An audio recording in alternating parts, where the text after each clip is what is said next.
essentially with this club, man, we kind of set out to study every club we could, all the history we can, and our goal is to use what has worked for other clubs. This is Miklo, one percenter, and I'm chatting with Staxx.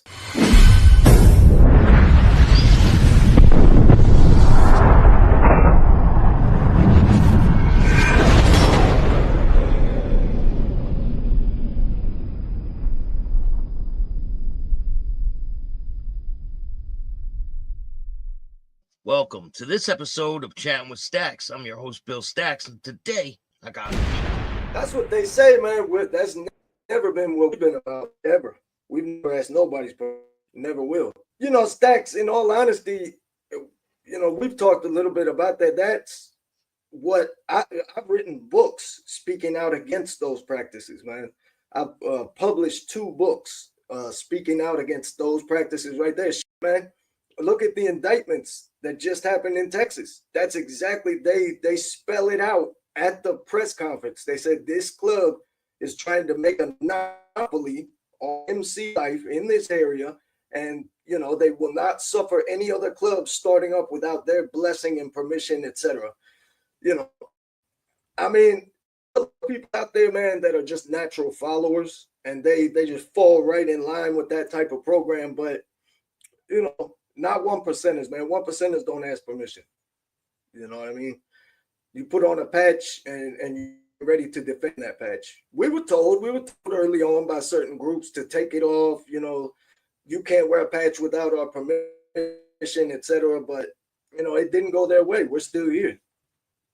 Oh, so you did have people come and tell you take it off? Absolutely, yeah.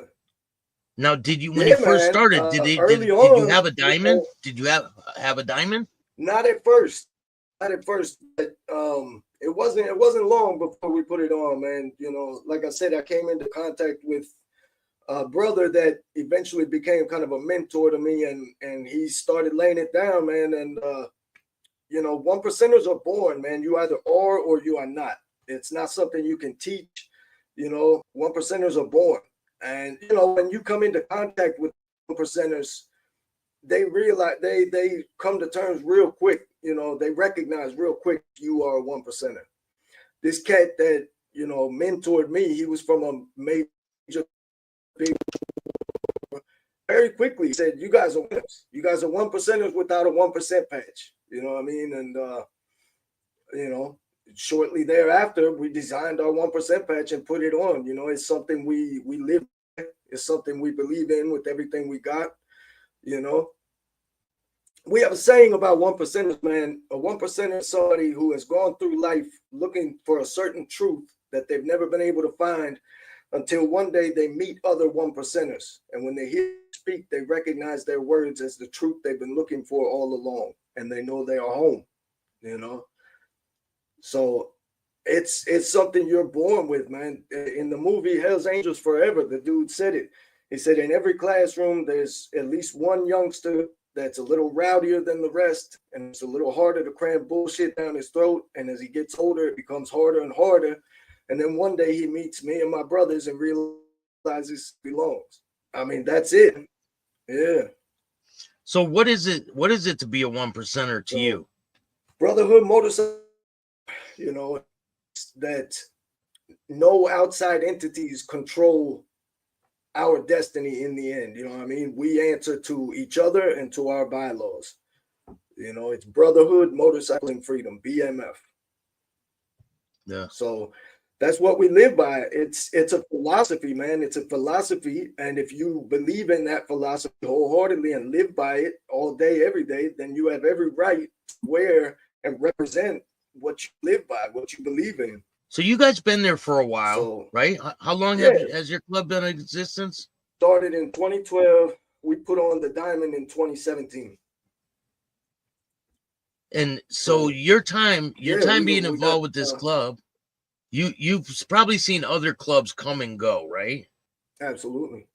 Yeah, man. You know, that's the whole thing. These pop-up clubs, man, they don't last. You know, if it's not in your heart, you're not gonna last. Period. This isn't what I'm doing. This is who I am. You know what I mean? Yeah. It's not something that you're just trying to like Oh, I'm just trying to do this. It's like your life. This is your life work, Right. It ain't basically, no right? phase. That's right. Yeah. Yeah, it's not a Absolutely. I would phase. die with this thing. You're in different states too, right? Yeah, yeah. We're international as well. We're in South America, Asia, Mexico.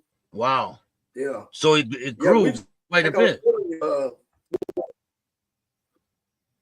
yeah, yeah, man. We became that pretty quickly because I make music in Spanish. You know what I mean? I've worked pretty big name artists in places like Mexico, Puerto Rico, and you know, people in all these other countries would hear about me. And what I'm rapping about in my songs is Los Perros Motorcycle Club. You know what I mean? So people would hit me up and be like, "What's up?" You know, trying to start a chapter down here in Colombia or Peru or whatever. You know what I mean? How does it You feel know, to have your if you're club made for it, get if so you're big? perro, How does it feel to have it you get know, we're so not the biggest popular and club big? out there, man.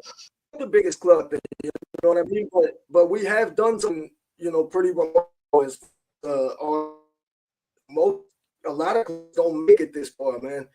You know, it's chess. You gotta play your moves correctly, or you know, a lot of clubs don't last, man. Our intelligence, our greatest weapon. You know what I mean? And essentially, with this club, man, we kind of set out to study every club we could, all the history we can, and our goal is to use what has worked for other clubs and avoid what has failed other clubs. You know what I mean? Yeah. What do you think about the way that motorcycle clubs are portrayed in the media? So, you know, motorcycle clubs, outlaw motorcycle clubs in the United States have been intertwined with like since like the 60s, man. The clubs in California, there's certain clubs in California that have had long standing you know, romance with Hollywood, you know what I mean? You know, so and I think they liked seeing them on the big screen, you know, so to speak, especially back then. Um, you know, it is what it is. People are interested. You know, the general public is interested. That's why, you know, all these videos on YouTube get so many views when we poke our heads out. You know what I mean? It is Yeah, what it but is. It's an intriguing culture to public. the news and the Yeah. police are labeling them gangs. So what do you think about that? You know, man, look, I hate to see any club go through anything like that. I don't like, you know, the law enforcement plays extremely dirty. I've seen it with my own two eyes, man. You know, they will create crime where there wasn't any. That's a fact. I've seen it happen. You know what I mean? So I'm not a fan of any of that shit. But on the other hand, I feel like in a lot of instances, we're not doing ourselves any favors. You know, when you've got chairman of the COC all over the internet talking about if you come to my area without my permission, we're gonna beat you up and take your patches. It's not a too much stretch for law enforcement to be able to prove that it's systemic practice within the culture, man. You know, that's what they busted. That's what that 14 count indictment is right now going on in Houston, Texas. That they're not busting them dudes for drug running or gun running or prostitution. They're busting them dudes for patch policing. You know, Yeah. and I like I said, I feel like we're not doing ourselves any favors with this whole unwritten territorial system enforced by violence. So I mean, we got to take what comes. If we're out playing that shit, then don't go crying when people call you a gang. You know what I mean? The people that suffer the most are clubs like us because we don't practice that shit. And yet, because we have a 1% diamond and because we look the part or whatever, we suffer the consequences. We get labeled automatically. You know what I mean? We don't play none of that shit. We ain't never patched police on anybody. Do you think it's possible for these clubs to You know? coexist peacefully? I think that as long as this system of dominance and blessings is in play, no, I don't think so. Because as long as you have one club trying to control another club under the threat of violence, it's going to be this repetitive cycle. Because when that occurs, it's only a matter of time before somebody is strong enough to stand up and say, nah, you're like, like us. Somebody tries bullying us, we say, nah, you're not bullying us, homeboy. It ain't going down like that. And then that's when it turns into gunplay. That's when it turns into the violence. The only way that it can end is if clubs start to embrace universal etiquette and respect. We don't got to be holding hands singing Kumbaya around the campfire, but we should be able to coexist under universal etiquette and respect. Nobody wants their house messed with. Nobody wants their vehicles messed with. Nobody wants their family or their spouse messed with. These are universal things that we can all embrace. It's only when one club attempts to control another club against their will that it's supposed to be a culture of, it's supposed to be a mark of kindred spirits. We all believe in the same thing. We're supposed to, so under universal etiquette and respect, I absolutely think that we can coexist. I have